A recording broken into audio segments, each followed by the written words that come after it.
Exorcism एक ऐसा अमल है और ये जब परफॉर्म किया जाता है जब किसी इंसान में कोई बुरी आत्मा शैतानी ताकत घुस जाती है और वो बुरी आत्मा शैतानी ताकतें उस इंसान को अंदर ही अंदर खाने लगती है।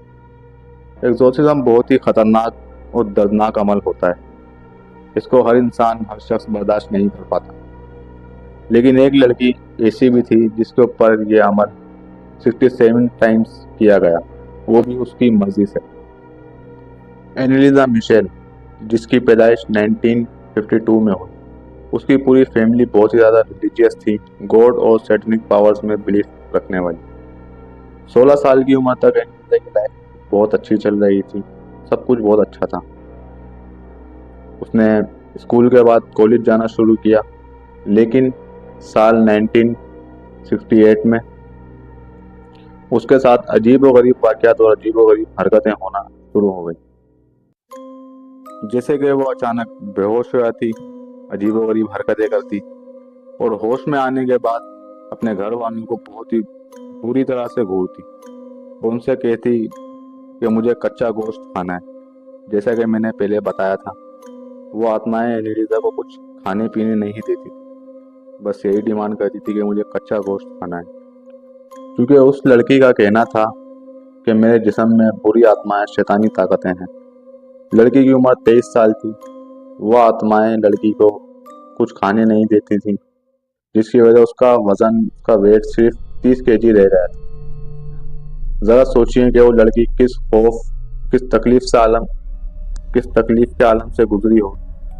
अकॉर्डिंग टू डॉक्टर्स, एनिलिजा को एक बीमारी थी जिसका नाम था टेम्पोरल लोब एपिलेप्सी। ये एक मृगीय बीमारी होती है जिसमें दौरे पड़ते हैं और इंसान बेहोश हो जाता है और होश में आने के बाद अजीबोगरीब हरकतें करता है। करीब 5 साल तक एनिलिजा का डॉक्टर्स के साथ इलाज चलता रहा, लेकिन हालत में उसकी कोई सुधार नहीं हुई। हालत और ज़्यादा खराब होने लगी। फिर एक रात एनिलिजा ने फील किया कि उसके सीने पर कोई बैठा हुआ है। फिर अगले दिन रात के वक्त में उसको वही 6 आत्माएं नजर आने लगी जो उसके अंदर मौजूद थी। इतना सब कुछ होने के बाद एनिलिजा ने अपने घर वालों को बताया कि मेरे साथ ये सब कुछ हो रहा है। फिर घर वालों ने चर्च से कांटेक्ट किया और चर्च के फादर से कांटेक्ट किया, चर्च की मदद लेना चाहिए। चर्च की तरफ से एक आदमी एनिलिजा के घर, जो कि फादर्स के साथ एक्सोर्सिज्म वगैरह के काम किया करता था, उस आदमी ने आके एनिलिजा के घर पे सारी इन्वेस्टिगेशंस की, प्रूफ जमा किए। इन्वेस्टिगेशंस के दौरान जब उसने एनिलिजा को देखा तो एनिलिजा खराब थी, बहुत ज़्यादा वो कमज़ोर दिख रही थी उस आदमी को।